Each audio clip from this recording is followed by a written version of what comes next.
An account of some strange disturbances in Aungier Street by Joseph Sheridan Fanu. It is not worth telling, this story of mine, at least not worth writing. Told, indeed, as I have sometimes been called upon to tell it, to a circle of intelligent and eager faces, lighted up by a good after-dinner fire on a winter's evening, with a cold wind rising and wailing outside, and all snug and cosy within, it has gone off, though I say it, who should not, indifferent well. But it is a venture to do as you would have me. Pen, ink, and paper are cold vehicles for the marvellous, and a reader decidedly a more critical animal than a listener. If, however, you can induce your friends to read it after nightfall, and when the fireside talk has run for a while on thrilling tales of shapeless terror, in short, if you will secure me the mollia tempora fandi, I will go to my work, and say my say, with better heart. Well then, these conditions presupposed, I shall waste no more words, but tell you simply how it all happened. My cousin, Tom Ludlow, and I studied medicine together. I think he would have succeeded, had he stuck to the profession, but he preferred the church, poor fellow, and died early, a sacrifice to contagion, contracted in the noble discharge of his duties. For my present purpose, I say enough of his character when I mention that he was of a sedate but frank and cheerful nature, very exact in his observance of truth, and not by any means like myself, of an excitable or nervous temperament. My uncle Ludlow, Tom's father, while we were attending lectures, purchased 3 or 4 old houses in Aungier Street, one of which was unoccupied. He resided in the country, and Tom proposed that we should take up our abode in the untenanted house, so long as it should continue unlet, a move which would accomplish the double end of settling us nearer alike to our lecture rooms and to our amusements, and of relieving us from the weekly charge of rent for our lodgings. Our furniture was very scant, our whole equipage remarkably modest and primitive, and, in short, our arrangements pretty nearly as simple as those of a bivouac. Our new plan was, therefore, executed almost as soon as conceived. The front drawing-room was our sitting-room. I had the bedroom over it, and Tom the back bedroom on the same floor, which nothing could have induced me to occupy. The house, to begin with, was a very old one. It had been, I believe, newly fronted about 50 years before, but with this exception, it had nothing modern about it. The agent who bought it and looked into the titles for my uncle told me that it was sold, along with much other forfeited property, at Chichester House, I think, in 1702, and had belonged to Sir Thomas Hackett, who was Lord Mayor of Dublin in James II's time. How old it was then, I can't say, but at all events it had seen years and changes enough to have contracted all that mysterious and saddened air, at once exciting and depressing, which belongs to most old mansions. There had been very little done in the way of modernizing details, and perhaps it was better so, for there was something queer and bygone in the very walls and ceilings, in the shape of doors and windows, in the odd diagonal sight of the chimney-pieces, in the beams and ponderous cornices, not to mention the singular solidity of all the woodwork, from the banisters to the window frames, which hopelessly defied disguise, and would have emphatically proclaimed their antiquity through any conceivable amount of modern finery and varnish. An effort had, indeed, been made to the extent of papering the drawing-rooms, but somehow the paper looked raw and out of keeping, and the old woman, who kept a little dirt pie of a shop in the lane, and whose daughter, a girl of 52, was our solitary handmaid, coming in at sunrise and chastely receding again as soon as she had made all ready for tea in our state apartment, this woman, I say, remembered it when old Judge Horrocks, who, having earned the reputation of a particularly hanging judge, ended by hanging himself, as the coroner's jury found, under an impulse of temporary insanity, with a child's skipping rope, over the massive old banisters, resided there, entertaining good company, with fine venison and rare old port. In those halcyon days, the drawing-rooms were hung with gilded leather, and, I dare say, cut a good figure, for they were really spacious rooms. The bedrooms were wainscoted, but the front one was not gloomy. and in it the coziness of antiquity quite overcame its sombre associations. But the back bedroom, with its two queerly placed melancholy windows staring vacantly at the foot of the bed, and with the shadowy recess to be found in most old houses in Dublin, like a large ghostly closet, which from congeniality of temperament had amalgamated with the bedchamber and dissolved the partition. At night time, this alcove, as our maid was wont to call it, had in my eyes a specially sinister and suggestive character. Tom's distant and solitary candle glimmered vainly into its darkness. There it was, always overlooking him, always itself impenetrable. But this was only part of the effect. The whole room was, I can't tell how, repulsive to me. There was, I suppose, in its proportions and features, a latent discord, a certain mysterious and indescribable relation, which jarred indistinctly upon some secret sense of the fitting and the safe, and raised indefinable suspicions and apprehensions of the imagination. On the whole, as I began by saying, nothing could have induced me to pass a night alone in it. I had never pretended to conceal from poor Tom my superstitious weakness, and he, on the other hand, most unaffectedly ridiculed my tremors. The sceptic was, however, destined to receive a lesson, as you shall hear. We had not been very long in occupation of our respective dormitories when I began to complain of uneasy nights and disturbed sleep. I was, I suppose, the more impatient under this annoyance, as I was usually a sound sleeper, and by no means prone to nightmares. It was now, however, my destiny, instead of enjoying my customary repose, every night to sup full of horrors. After a preliminary course of disagreeable and frightful dreams, my troubles took a definite form, and the same vision, without an appreciable variation in a single detail, visited me at least, on an average, every second night in the week. Now, this dream, nightmare, or infernal illusion, which you please, of which I was the miserable sport, was on this wise. I saw, or thought I saw, with the most abominable distinctness, although at the time in profound darkness, every article of furniture and accidental arrangement of the chamber in which I lay. This, as you know, is incidental to ordinary nightmare. Well, while in this clairvoyant condition, which seemed but the lighting up of the theatre in which was to be exhibited the monotonous tableau of horror, which made my nights insupportable, my attention invariably became, I know not why, fixed upon the windows opposite the foot of my bed, and uniformly with the same effect, a sense of dreadful anticipation always took slow but sure possession of me. I became somehow conscious of a sort of horrid but undefined preparation going forward in some unknown quarter, and by some unknown agency, for my torment, and, after an interval which always seemed to me of the same length, a picture suddenly flew up to the window, where it remained fixed as if by an electrical attraction, and my discipline of horror then commenced, to last perhaps for hours. The picture thus mysteriously glued to the window panes was the portrait of an old man in a crimson flowered silk dressing gown, the folds of which I could now describe, with a countenance embodying a strange mixture of intellect, sensuality, and power, but withal sinister and full of malignant omen. His nose was hooked, like the beak of a vulture, his eyes large, grey, and prominent, and lighted up with a more than mortal cruelty and coldness.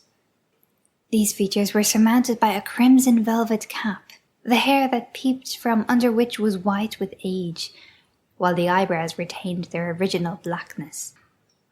Well I remember every line, hue, and shadow of that stony countenance, and well I may. The gaze of this hellish visage was fixed upon me, and mine returned it with the inexplicable fascination of nightmare, for what appeared to me to be hours of agony. At last, the cock he crew, away then flew, the fiend who had enslaved me through the awful watches of the night, and, harassed and nervous, I rose to the duties of the day. I can't say exactly why, but it may have been from the exquisite anguish and profound impressions of unearthly horror with which this strange phantasmagoria was associated, an insurmountable antipathy to describing the exact nature of my nightly troubles to my friend and comrade. Generally, however, I told him that I was haunted by abominable dreams, and, true to the imputed materialism of medicine, we put our heads together to dispel my horrors, not by exorcism, but by a tonic. I will do this tonic justice, and frankly admit that the accursed portrait began to intermit its visits under its influence. What of that?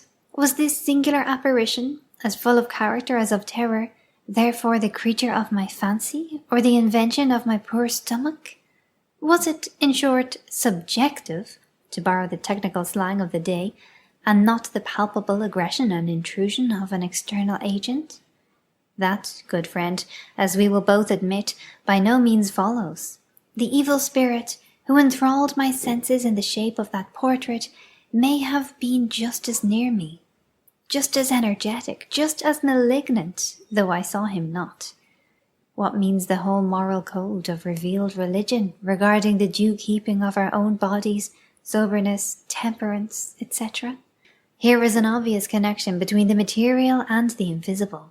The healthy tone of the system and its unimpaired energy may, for aught we can tell, guard us against influences which would otherwise render life itself terrific. The mesmerist and the electrobiologist will fail upon an average with 9 patients out of 10. So may the evil spirit. Special conditions of the corporeal system are indispensable to the production of certain spiritual phenomena. The operation succeeds sometimes fails. That is all. I found afterwards that my would-be skeptical companion had his troubles too, but of these I knew nothing yet. One night, for a wonder, I was sleeping soundly, when I was roused by a step on the lobby outside my room, followed by the loud clang of what turned out to be a large brass candlestick, flung with all his force by poor Tom Ludlow over the banisters, and rattling with a rebound down the second flight of stairs, and almost concurrently with this, Tom burst open my door and bounced into my room backwards in a state of extraordinary agitation. I had jumped out of bed and clutched him by the arm before I had any distinct idea of my own whereabouts. There we were, in our shirts, standing before the open door, staring through the great old banister opposite at the lobby window, through which the sickly light of a clouded moon was gleaming. "What's the matter, Tom? What's the matter with you? What the devil's the matter with you, Tom?" I demanded, shaking him with nervous impatience. He took a long breath before he answered me, and then it was not very coherently. "It's nothing at all. Did I speak? What did I say? Where's the candle, Richard? It's dark. I had a candle." "Yes, dark enough," I said. "But what's the matter? What is it? Why don't you speak, Tom? Have you lost your wits? What is the matter?" "The matter? Oh, it is all over. It must have been a dream. Nothing at all but a dream. Don't you think so? It could not be anything more than a dream." "Of course," said I, feeling uncommonly nervous. "It was a dream. I thought," he said, "there was a man in my room, and I jumped out of bed, and where's the candle?" "In your room, most likely," I said. "Shall I go and bring it?" "No, stay here, don't go. It's no matter, don't, I tell you. It was all a dream. Bolt the door, Dick. I'll stay here with you. I feel nervous. So, Dick, like a good fellow, light your candle and open the window. I am in a shocking state." I did as he asked me, and rubbing himself like Granuaile in one of my blankets, he seated himself close beside my bed. Everybody knows how contagious is fear of all sorts, but more especially that particular kind of fear under which poor Tom was at that moment labouring. I would not have heard, nor I believe would he have recapitulated, just at that moment for half the world, the details of the hideous vision which had so unmanned him. "Don't mind telling me anything about your nonsensical dream, Tom," said I, affecting contempt, really in a panic. "Let us talk about something else. But it is quite plain that this dirty old house disagrees with us both, and hang me if I stay here any longer, to be pestered with indigestion and bad nights. So we may as well look out for lodgings. Don't you think so? At once." Tom agreed, and after an interval said, "I've been thinking, Richard, that it is a long time since I saw my father, and I've made up my mind to go down tomorrow and return in a day or two, and you can take rooms for us in the meantime." I fancied that this resolution, obviously the result of the vision which had so profoundly scared him, would probably vanish next morning with the damps and shadows of night. But I was mistaken. Off went Tom at peep of day to the country, having agreed that so soon as I had secured suitable lodgings, I was to recall him by letter from his visit to my uncle Ludlow. Now, anxious as I was to change my quarters, it so happened, owing to a series of petty procrastinations and accidents, that nearly a week elapsed before my bargain was made and my letter of recall on the wing to Tom, and in the meantime a trifling adventure or two had occurred to your humble servant, which, absurd as they now appear, diminished by distance, did certainly at the time serve to whet my appetite for change considerably.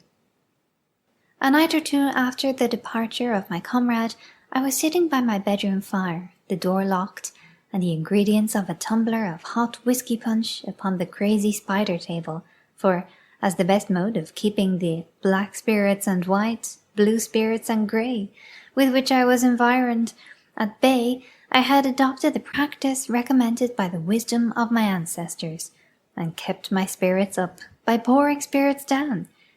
I had thrown aside my volume of anatomy, and was treating myself by way of a tonic, preparatory to my punch and bed, to a half-dozen pages of The Spectator, when I heard a step on the flight of stairs descending from the attics. It was 2:00, and the streets were as silent as a churchyard. The sounds were, therefore, perfectly distinct. There was a slow, heavy tread, characterized by the emphasis and deliberation of age, descending by the narrow staircase from above. And what made the sound more singular, it was plain that the feet which produced it were perfectly bare, measuring the descent with something between a pound and a flop, very ugly to hear. I knew quite well that my attendant had gone away many hours before, and that nobody but myself had any business in the house. It was quite plain also that the person who was coming downstairs had no intention whatever of concealing his movements, but, on the contrary, appeared disposed to make even more noise and proceed more deliberately than was at all necessary. When the step reached the foot of the stairs outside my room, it seemed to stop, and I expected every moment to see my door open spontaneously and give admission to the original of my detested portrait. I was, however, relieved in a few seconds by hearing the descent renewed, just in the same manner, upon the staircase leading down to the drawing-rooms, and thence, after another pause, down the next flight, and so on to the hall, whence I heard no more. Now, by the time the sound had ceased, I was wound up, as they say, to a very unpleasant pitch of excitement. I listened, but there was not a stir. I screwed up my courage to a decisive experiment, opened my door, and in a stentorian voice bawled over the banisters, "Who's there?" There was no answer but the ringing of my own voice through the empty old house. No renewal of the movement, nothing, in short, to give my unpleasant sensations a definite direction. There is, I think, something most disagreeably disenchanting in the sound of one's own voice under such circumstances, exerted in solitude and in vain. It redoubled my sense of isolation, and my misgivings increased on perceiving that the door, which I certainly thought I had left open, was closed behind me. In a vague alarm, lest my retreat should be cut off, I got again into my room as quickly as I could, where I remained in a state of imaginary blockade, and very uncomfortable indeed, till morning. Next night brought no return of my barefooted fellow-lodger, but the night following, being in my bed, and in the dark, somewhere, I suppose, about the same hour as before, I distinctly heard the old fellow again descending from the garrets. This time I had had my punch, and the morale of the garrison was consequently excellent. I jumped out of bed, clutched the poker as I passed the expiring fire, and in a moment was upon the lobby. The sound had ceased by this time. The dark and chill were discouraging, and guess my horror when I saw, or thought I saw, a black monster, whether in the shape of a man or a bear I could not say, standing with its back to the wall, on the lobby, facing me, with a pair of great greenish eyes shining dimly out. Now I must be frank, and confess that the cupboard, which displayed our plates and cups, stood just there, though at the moment I did not recollect it. At the same time I must honestly say that, making every allowance for an excited imagination, I never could satisfy myself that I was made the dupe of my own fancy in this matter, for this apparition, after one or two shiftings of shape, as if in the act of incipient transformation, began, as it seemed on second thoughts, to advance upon me in its original form. From an instinct of terror rather than of courage, I hurled the poker with all my force at its head, and to the music of a horrid crash, made my way into my room and double-locked the door. Then, in a minute more, I heard the horrid bare feet walk down the stairs, till the sound ceased in the hall, as on the former occasion. If the apparition of the night before was an ocular delusion of my fancy sporting with the dark outlines of our cupboard, and if its horrid eyes were nothing but a pair of inverted teacups, I had, at all events, the satisfaction of having launched the poker with admirable effect, and, in true fancy phrase, knocked its 2 daylights into 1, as the commingled fragments of my tea service testified. I did my best to gather comfort and courage from these evidences, but it would not do.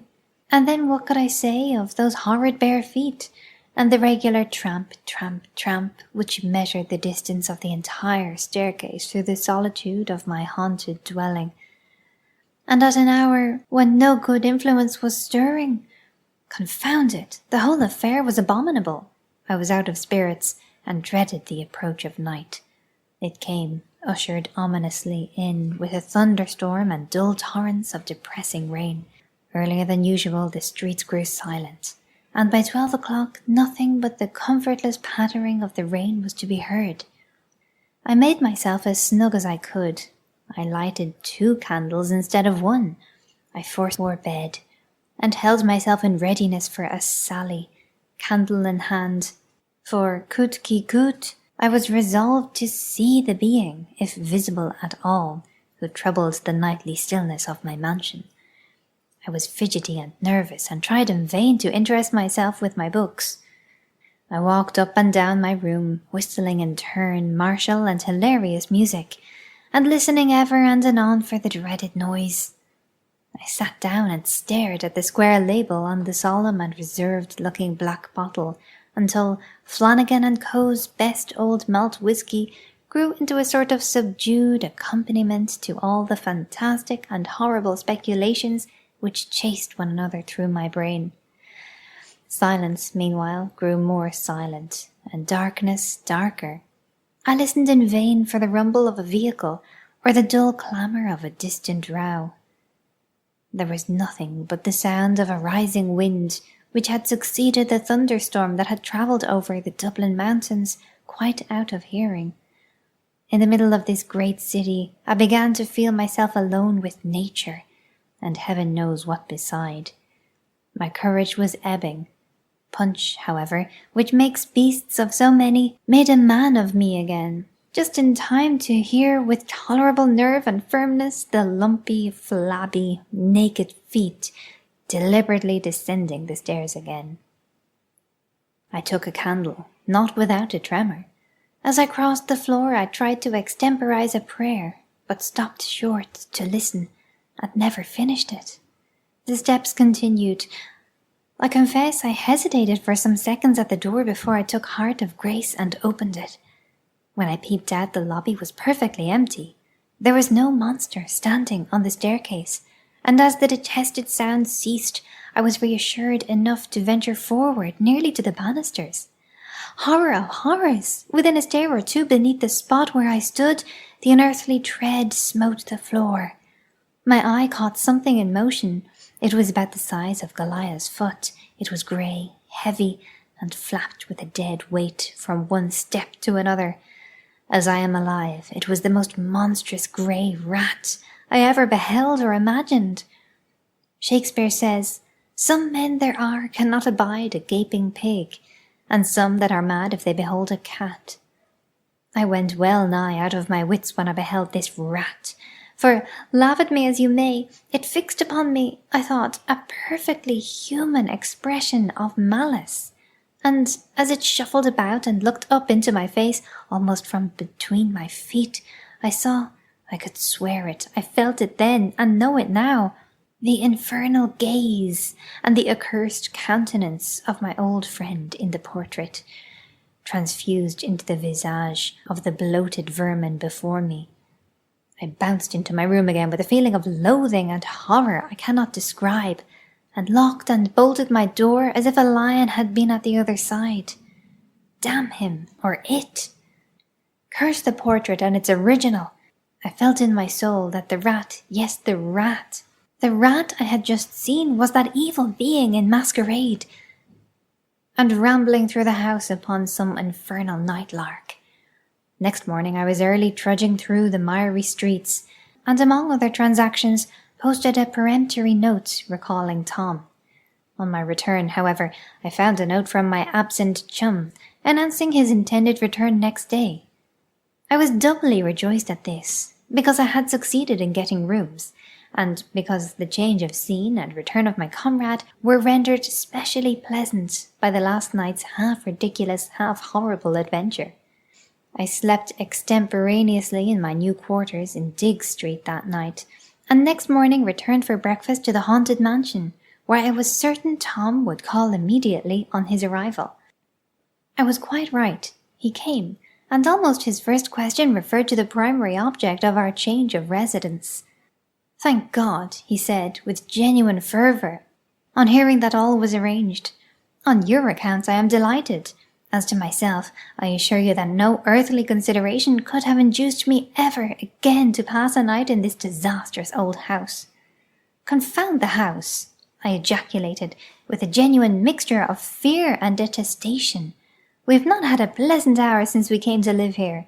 And so I went on, and related incidentally my adventure with the plethoric old rat. "Well, if that were all," said my cousin, affecting to make light of the matter, "I don't think I should have minded it very much." "Aye, but it's the countenance, my dear Tom," urged I. "If you had seen that, you would have felt it might be anything but what it seemed." "I incline to think the best conjurer in such a case would be an able-bodied cat," he said with a provoking chuckle. "But let us hear your own adventure," I said tartly. At this challenge he looked uneasily round him. I had poked up a very unpleasant recollection. "You shall hear it, Dick. I'll tell it to you," he said. "Begad, sir, I should feel quite queer, though, telling it here, though we are too strong a body for ghosts to meddle with just now." Though he spoke this like a joke, I think it was serious calculation. Our Hebe was in a corner of the room, packing our cracked Delft tea and dinner services in a basket. She soon suspended operations, and with mouth and eyes wide open became an absorbed listener. Tom's experiences were told nearly in these words. "I saw it 3 times, Dick, 3 distinct times, and I am perfectly certain it meant me some infernal harm. I was, I say, in danger, in extreme danger, for if nothing else had happened, my reason would most certainly have failed me, unless I had escaped so soon. Thank God, I did escape. The first night of this hateful disturbance, I was lying in the attitude of sleep, in that lumbering old bed. I hate to think of it. I was really wide awake, though I had put out my candle, and was lying as quietly as if I had been asleep. And although accidentally restless, my thoughts were running in a cheerful and agreeable channel. I think it must have been 2 o'clock at least when I thought I heard a sound in that odious dark recess at the far end of the bedroom. It was as if someone was drawing a piece of cord slowly along the floor, lifting it up and dropping it softly down again in coils. I sat up once or twice in my bed, but could see nothing, so I concluded it must be mice in the wainscot. I felt no emotion graver than curiosity, and after a few minutes ceased to observe it. While lying in this state, strange to say, without at first a suspicion of anything supernatural, on a sudden I saw an old man, rather stout and square, in a sort of rowan red dressing gown, and with a black cap on his head, moving stiffly and slowly in a diagonal direction from the recess across the floor of the bedroom, passing my bed at the foot and entering the lumber closet at the left. He had something under his arm. His head hung a little at one side, and, merciful God, when I saw his face— Tom stopped for a while, and then said, "That awful countenance, which, living or dying, I never can forget," disclosed what he was. Without turning to the right or left, he passed beside me, and entered the closet by the bed's head. While this fearful and indescribable type of death and guilt was passing, I felt that I had no more power to speak or stir than if I had been myself a corpse. For hours after it had disappeared, I was too terrified and weak to move. As soon as daylight came, I took courage and examined the room, and especially the course which the frightful intruder had seemed to take, but there was not a vestige to indicate anybody's having passed there. No sign of any disturbing agency visible among the lumber that strewed the floor of the closet. I now began to recover a little. I was fagged and exhausted, and at last overpowered by a feverish sleep. I came down late, and finding you out of spirits on account of your dreams about the portrait, whose original, I am now certain, disclosed himself to me, I did not care to talk about the infernal vision.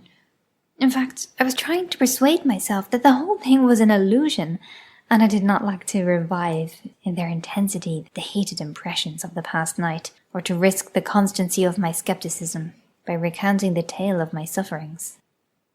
It required some nerve, I can tell you, to go to my haunted chamber next night and lie down quietly in the same bed, continued Tom.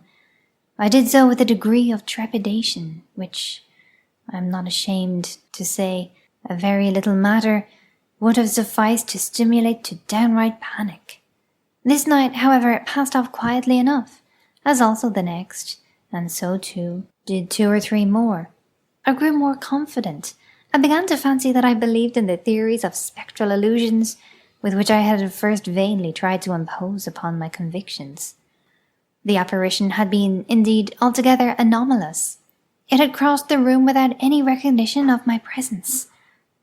I had not disturbed it, and it had no mission to me. What then was the imaginable use of its crossing the room in a visible shape at all? Of course it might have been in the closet instead of going there, as easily as it introduced itself into the recess without entering the chamber in a shape discernible by the senses. Besides, how the deuce had I seen it? It was a dark night. I had no candle, there was no fire, and yet I saw it as distinctly, in colouring and outline, as ever I beheld a human form. A cataleptic dream would explain it all, and I was determined that a dream it should be. One of the most remarkable phenomena connected with the practice of mendacity is the vast number of deliberate lies we tell ourselves, whom, of all persons, we can least expect to deceive.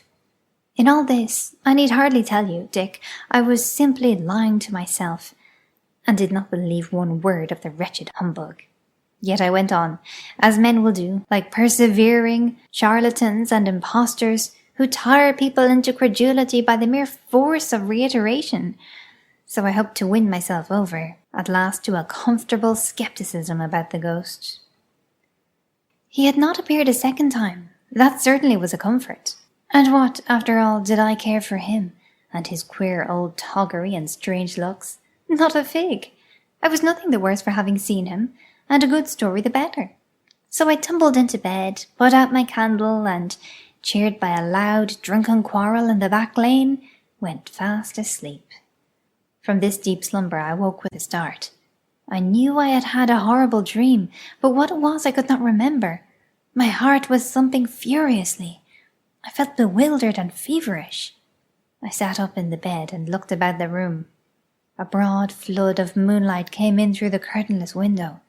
Everything was as I had last seen it, and though the domestic squabble in the back lane was, unhappily for me, allayed, I yet could hear a pleasant fellow singing, on his way home, the then popular comic ditty called Murphy Delaney. Taking advantage of this diversion, I lay down again, with my face towards the fireplace, and, closing my eyes, did my best to think of nothing else but the song, which was every moment growing fainter in the distance. 'Twas Murphy Delaney, so funny and frisky, stepped into a shebeen shop to get his skin full. He reeled out again, pretty well lined with whiskey, as fresh as a shamrock, as blind as a bull. The singer, whose condition I dare say resembled that of his hero, was soon too far away to regale my ears any more, and as his music died away, I myself sank into a doze, neither sound nor refreshing. Somehow the song had got into my head, and I went meandering on through the adventures of my respectable fellow countryman, who, on emerging from the shebeen shop, fell into a river, from which he was fished up to be sat upon by a coroner's jury, who, having learned from a horse doctor that he was dead as a doornail, so there was an end, returned their verdict accordingly, just as he returned to his senses, when an angry altercation and a pitched battle between the body and the coroner winds up the lay with due spirit and pleasantry. Through this ballad I continued with a weary monotony to plod, down to the very last line, and then da capo, and so on, in my uncomfortable half-sleep, for how long I can't conjecture. I found myself at last, however, muttering, "Dead as a doornail." So there was an end, and something like another voice within me seemed to say very faintly but sharply, "Dead, dead, dead, and may the Lord have mercy on your soul." And instantaneously I was wide awake and staring right before me from the pillow. Now, will you believe it, Dick? I saw the same accursed figure standing full front and gazing at me with its stony and fiendish countenance, not 2 yards from the bedside. Tom stopped here and wiped the perspiration from his face. I felt very queer.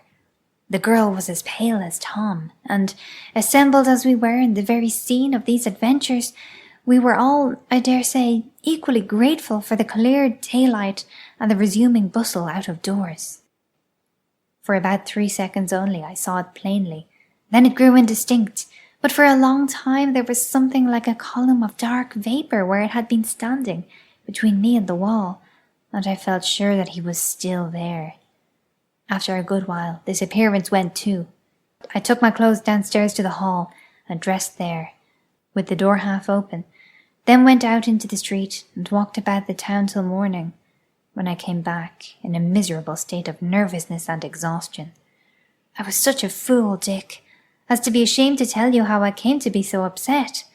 I thought you would laugh at me, especially as I had always talked philosophy and treated your ghosts with contempt.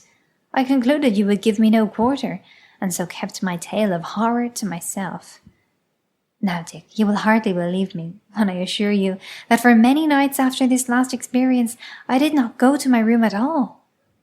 I used to sit up for a while in the drawing-room after you had gone up to your bed, and then steal down softly to the hall door, let myself out and sit in the Robin Hood tavern until the last guest went off, and then I got through the night like a sentry, pacing the streets till morning. For more than a week I never slept in bed.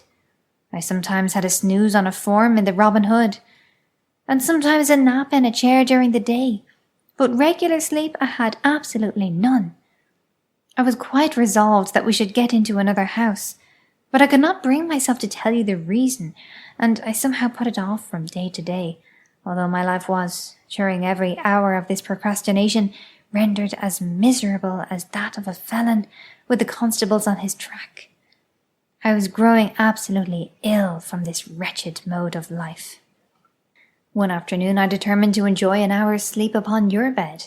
I hated mine, so that I had never, except in a stealthy visit every day to unmake it, lest Martha should discover the secrecy of my nightly absence, entered the ill-omened chamber. As ill luck would have it, you had locked your bedroom and taken away the key.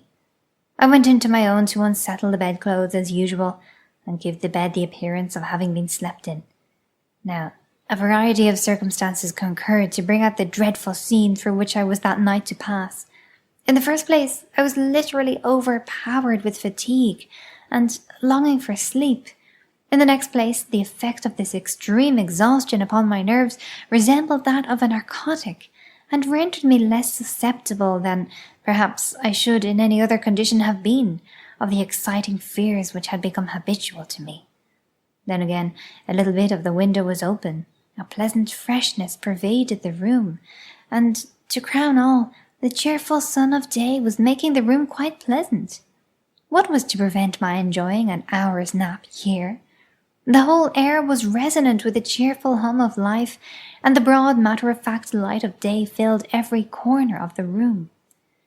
I yielded, stifling my qualms, to the almost overpowering temptation, and, merely throwing off my coat and loosening my cravat, I lay down, limiting myself to half an hour's doze in the unwonted enjoyment of a feather bed, a coverlet, and a bolster. It was horribly insidious, and the demon, no doubt, marked my infatuated preparations. Dolt that I was, I fancied, with mind and body worn out for want of sleep, and in arrear of a full week's rest to my credit, that such measure as half an hour's sleep in such a situation was possible. My sleep was death-like, long and dreamless. Without a start or fearful sensation of any kind, I waked gently but completely. It was, as you have good reason to remember, long past midnight, I believe, about 2:00. When sleep has been deep and long enough to satisfy nature thoroughly, one often wakens in this way, suddenly, tranquilly, and completely. There was a figure seated in that lumbering old sofa chair near the fireplace. Its back was rather towards me, but I could not be mistaken. It turned slowly round, and, merciful heavens, there was the stony face, with its infernal lineaments of malignity and despair, gloating on me. There was now no doubt as to its consciousness of my presence, and the hellish malice with which it was animated, for it arose and drew close to the bedside. There was a rope about its neck, and the other end, coiled up, it held stiffly in its hand. My good angel nerved me for this horrible crisis. I remained for some seconds transfixed by the gaze of this tremendous phantom. He came close to the bed, and appeared on the point of mounting upon it. The next instant I was upon the floor at the far side, and in a moment more was, I don't know how, upon the lobby. But the spell was not yet broken. The valley of the shadows of death was not yet traversed. The abhorred phantom was before me there. It was standing near the banisters, stooping a little, and with one end of the rope round its own neck, was poising a noose at the other, as if to throw over mine. And while engaged in this baleful pantomime, it wore a smile so sensual, so unspeakably dreadful, that my senses were nearly overpowered. I saw and remember nothing more until I found myself in your room. I had a wonderful escape, Dick. There is no disputing that. An escape for which, while I live, I shall bless the mercy of heaven. No one can conceive or imagine what it is for flesh and blood to stand in the presence of such a thing, but one who has had the terrific experience. Dick, a shadow has passed over me, a chill has crossed my blood and marrow, and I will never be the same again. Never, Dick, never.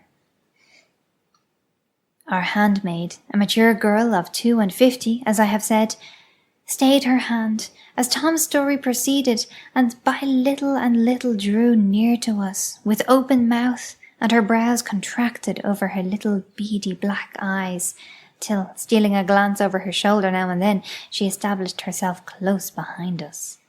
During the relation she had made various earnest comments in an undertone, but these and her ejaculations, for the sake of brevity and simplicity, I have omitted in my narration.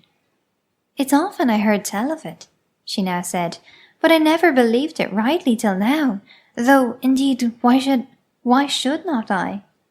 Does not my mother, down there in the lane, know queer stories, God bless us, bean't telling about it? But you ought not to have slept in the back bedroom. She was loath to let me be going in and out of that room even in the daytime, let alone for any Christian to spend the night in it.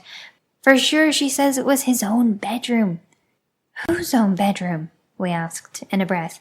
Why, his, the old judge's, Judge Horrocks, to be sure, God rest his soul. And she looked fearfully round. Amen, I muttered. But did he die there? Die there? No, not quite there, she said.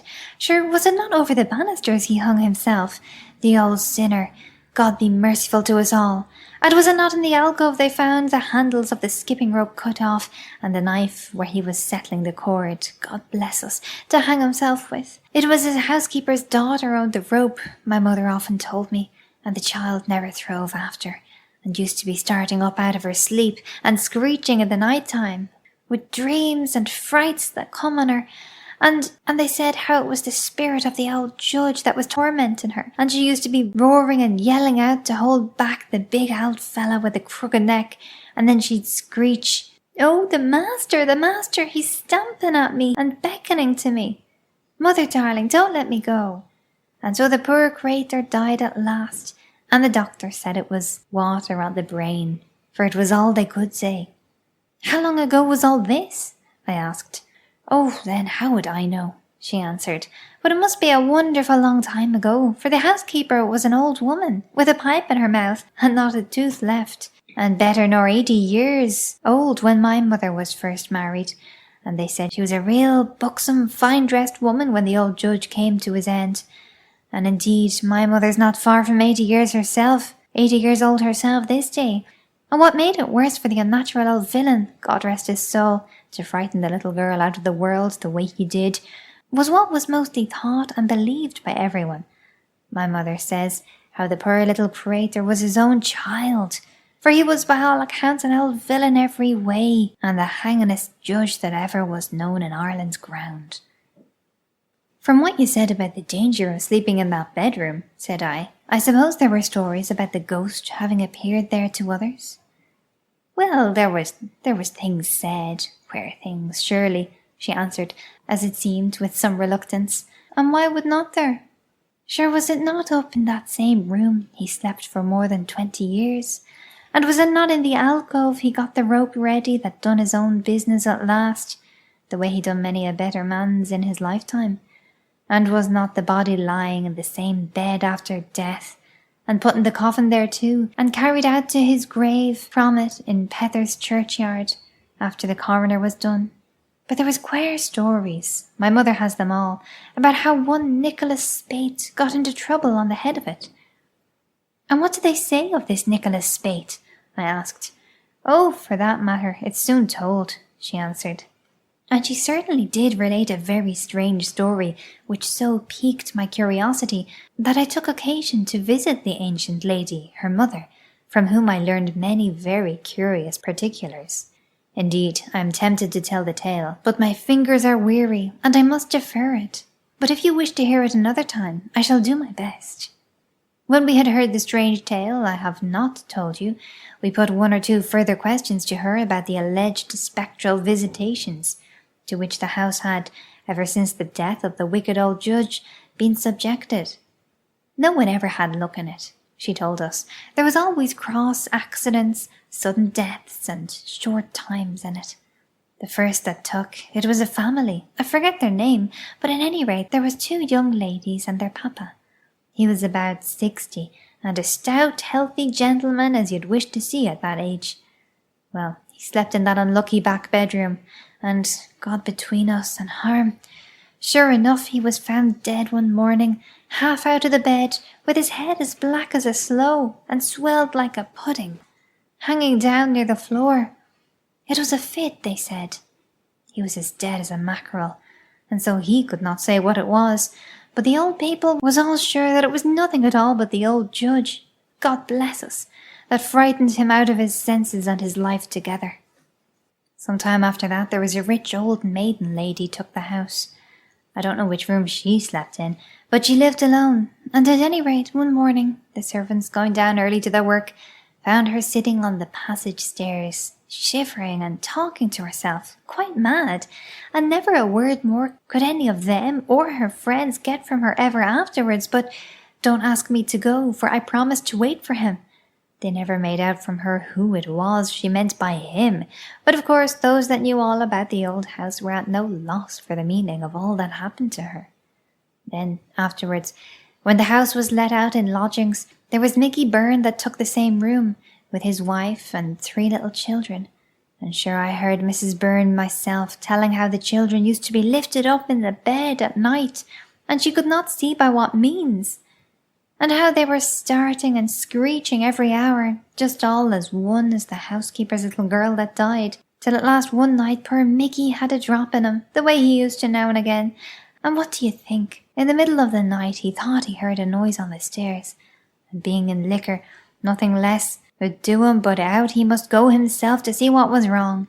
Well, after that, all she ever heard of him was himself saying, "Oh God!" and a tumble that shook the very house, and there, sure enough, he was, lying on the lower stairs, under the lobby, with his neck smashed double under him, where he was flung over the banisters. Then the handmaiden added, "I'll go down to the lane, and send up Joe Gavy to pack the rest of the tea things, and bring all the things across to your new lodgings." And so we all sallied out together, each of us breathing more freely, I have no doubt, as we crossed that ill-omened threshold for the last time. Now, I may add thus much, in compliance with the immemorial usage of the realm of fiction, which sees the hero not only through his adventures, but fairly out of the world. You must have perceived that what the flesh, blood, and bone hero of romance Prosper is to the regular compounder of fiction, this old house of brick, wood, and mortar is to the humble recorder of this true tale. I, therefore, relate, as in duty bound, the catastrophe which ultimately befell it, which was simply this: that about 2 years subsequently to my story, it was taken by a quack doctor, who called himself Baron Dulstorff, and filled the parlour windows with bottles of indescribable horrors preserved in brandy, and the newspapers with the usual grandiloquent and mendacious advertisements. This gentleman, among his virtues, did not reckon sobriety, and one night, being overcome with much wine, he set fire to his bed curtains, partially burnt himself, and totally consumed the house. It was afterwards rebuilt, and for a time an undertaker established himself in the premises. I have now told you my own and Tom's adventures, together with some valuable collateral particulars, and having acquitted myself of my engagement, I wish you a very good night, and pleasant dreams.